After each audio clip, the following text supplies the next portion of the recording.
The Nature of Personal Reality, a Seth book by Jane Roberts, read by Martin John, Part 2, Chapter 15, Session 658, April 23, 1973, 9:43 p.m., Monday. Good evening. Dictation. Any good demonstration of hypnosis will clearly show that the point of power is in the present, and that beliefs dictate your experience. There is no magic in hypnosis. Each of you utilize it constantly. Only when particular procedures are assigned to it, and when it is set aside from normal life, does hypnotic suggestion seem so esoteric. Structured hypnosis merely allows the subject to utilize full powers of concentration, thereby activating unconscious mechanisms. With the distortions present in organized procedures, however, and the misunderstandings of the practitioners, the phenomenon seems to show a different face indeed.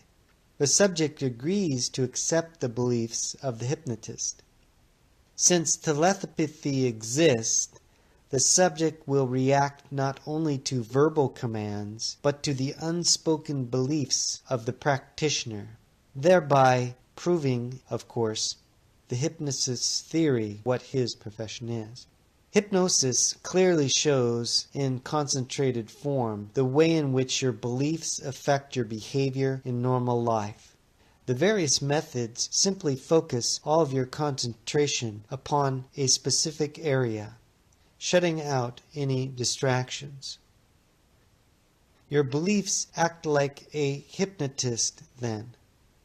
As long as the particular directions are given, so will your automatic experience conform. The one suggestion that can break through is this: I create my reality, and the present is my point of power. If you do not like the effects of a belief, you must alter it, for no manipulation of the exterior conditions themselves will release you. If you truly understand your power of action and decision in the present, then you will not be hypnotized by past events. Think of the present as a pool of experience drawn from many sources, fed, in your terms, by tributaries from both the past and the future. There are an infinite number of such tributaries, probabilities, and through your beliefs you choose from these, adjusting their currents.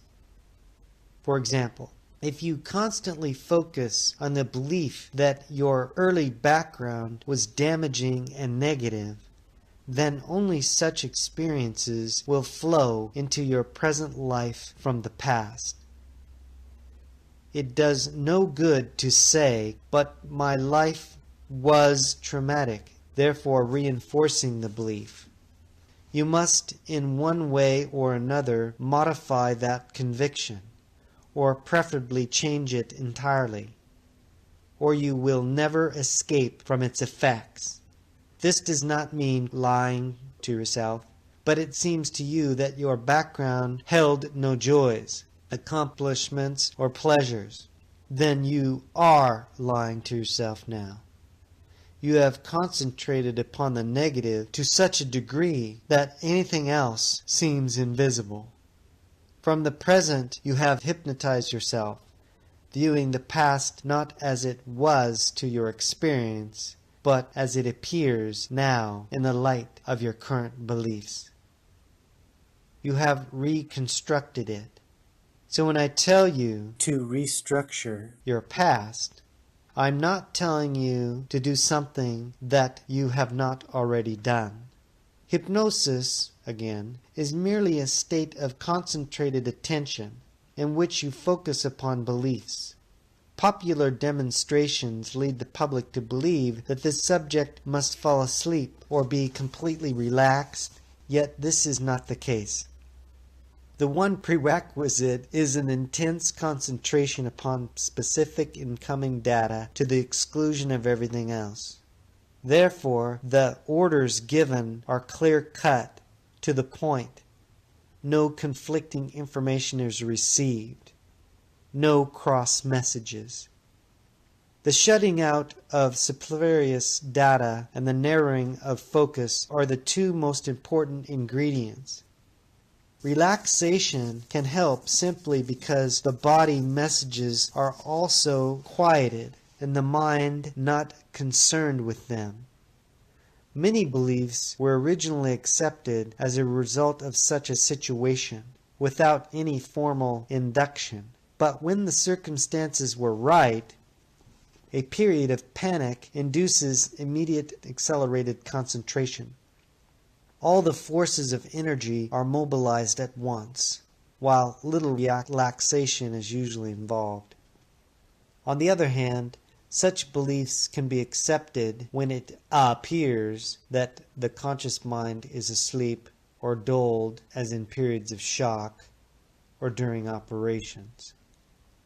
The focus of attention is narrowed then and intensified. One of the troubles is that two specific distinctions are made between the conscious and the unconscious minds. They interlap.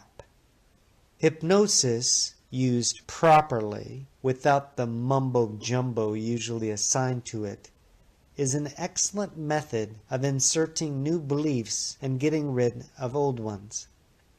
This is only true, however, if you realize the power of your conscious mind in that moment and understand the ability of your consciousness to mobilize unconscious reactions. It is of greatest importance that you realize several points before you try the method I suggest. First of all, the unconscious is not a sponge, indiscriminately accepting material regardless of the considerations of your conscious self. All beliefs or suggestions are first sifted through your conscious mind, and only those that you accept are then permitted their penetration into the other areas of the self. No negative beliefs were thrust upon you, therefore, despite your will. Period. None can be inflicted upon you that you do not consciously accept. In formal hypnosis, the hypnotist and the subject play a game. If the hypnotist orders the subject to forget what happened, that individual will pretend to do so. In that context, both hold the belief and the resulting forgetfulness. And it is the power of belief that is being demonstrated. But instead, this is taken as an indication that the conscious mind is helpless under such conditions, generally speaking, and this is not the case. Quite without any inductions, you have hypnotized yourself into all the beliefs that you have.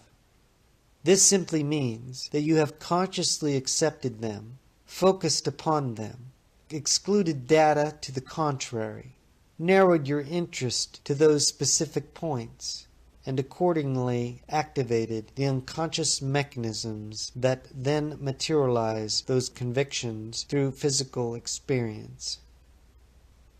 Formal hypnosis merely brings about an accelerated version of what goes on all the time. It is a perfect example of the instantaneous results possible ideally, but not usually seen practically, as present beliefs negate past ones. We are going to deal with practical methods that will allow you to alter beliefs and change your experience. Later in the book, we'll show how your individual beliefs attract you to joys or disasters. We will also discuss the ways in which mass beliefs will bring many of you together, both in great periods of celebration or as victims or survivors of disasters that seem to exist apart from yourselves. Let us first of all discuss the nature of hypnosis, quite natural hypnosis, and the ways in which you use it now. Then you will see how you can utilize it quite easily and deliberately in your present point of power. End of chapter. I said that it would be a short one. End chapter 15. Peace, light, and love. Aloha.